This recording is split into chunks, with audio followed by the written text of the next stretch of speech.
Where to? Five Nights at Freddy's doesn't really know what it wants to be at the end of the day.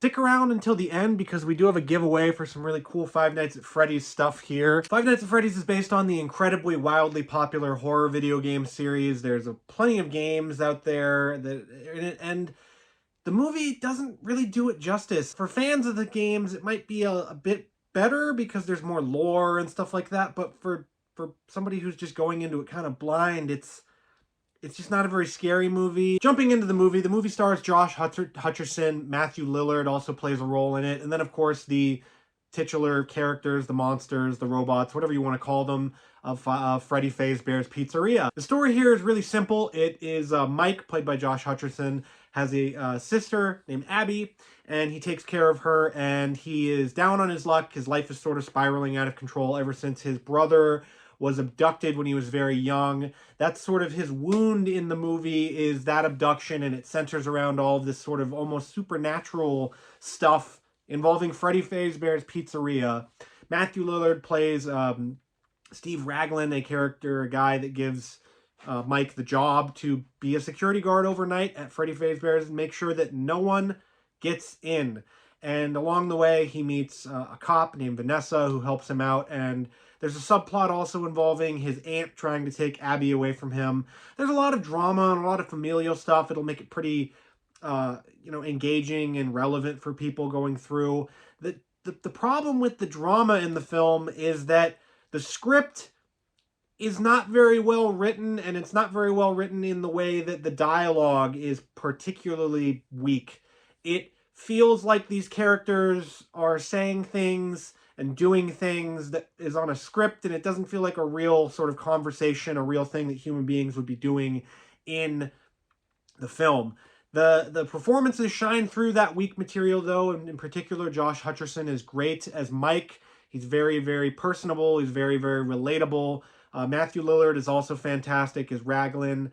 And the other performances in the film, Abby is great, Vanessa is fine, but it's just the material and the script doesn't let them shine through even more. Like I mentioned at the top, Five Nights at Freddy's just isn't a very scary movie, and I don't say that as somebody, sitting there laughing to themselves like, oh, The Exorcist isn't scary. No, it's not scary in a way that there's just not that many scares in the film. The scares that are there are somewhat frightening, but there's just not that many of them. They're few and far between. There's one in the opening, there's like one in the middle, there's some towards the end, and then there's one at the, the post-credit scene. That's about it. And for a movie that's based on a property that is sort of themed around the jump scares of, oh, hey, did that thing just move? Hey, what's going on over there? Why is that moving? I'm switching to camera 3. There's not that much of it in Five Nights at Freddy's, and it's disappointing because I've played a little bit of the first game. That game is frightening. It's scary. It's pulse pounding when it gets, going. And this movie never gets to that point. The movie never gets to that second gear where you're like, oh, just give us something. The monsters, the robots, the animatronics, whatever the hell you want to call them, they're frightening to look at. The Henson Creature Labs did a magnificent job. They are the best part of the movie. They are the main event. They are the reason why you go to see this movie, is these animatronics, these creatures. And normally I'm all about like, oh, cool, don't show the monsters very much. Movies in, Last Voyage of the Demeter, that showed Dracula way too much. It was not scary at a certain point. On the other hand, there's a movie like The Boogeyman. The Boogeyman didn't show the Boogeyman very much, therefore it was scary. Five Nights at Freddy's does the cardinal sin of showing the monsters too much, and then when they show them, they don't do much. There's a small section of the film where they do go on a bit of a rampage, but it being a PG-13 film, you're not given a lot of violence. A lot of it is off-screen, and so you just can't sort of get into that mode, that brain's like function of like, oh, I should be scared. The fight or flight doesn't kick in at any point in Five Nights at Freddy's. And that raises the question, what is Five Nights at Freddy's for? What is this movie made for? Is it made for little kids? Is it made for teenagers? Is it made for adults? I'm not entirely sure. I'm not entirely sure what the movie wants to be. It doesn't know if it should be an R-rated thing where there's lots of blood and gore like the Banana Splits, or like even like Willy's Wonderland, which I have to say, that movie did Five Nights at Freddy's better than Five Nights at Freddy's. It all comes back to this whole thing with Blumhouse and this IP. Did they take too long to make this movie? And then did they take too long and then rush this into production to get on, like, while the iron was hot? It doesn't make any sense. And the movie suffers because of it. It suffers because of that. And it's disappointing because you want this to be scary. You want this to be a little campy as well, because obviously the subject matter. There's plenty of that in the film, but the scares aren't there. And that's just at the heart of it. You want it to be scary, and it's not. And the film, if they make sequels, it does set up for a sequel. It sets up for storylines from the further games in the series. I guess this one is adapting 1 to 3, and then the other ones are going to be adapting more. It does set up for that, but it feels like if they do more sequels, they need to up the ante. They need to get some, either an R rating, more gore, more frights, or something like that, because on this current trajectory that this movie's going on, it won't be able to hold up for a sequel. It works for this movie, sort of, but then the whole thing will just fall apart if they come back for a sequel. And it comes back to the fact that this movie is disappointing. I didn't have that many expectations, hype. I'm not a huge fan of the series.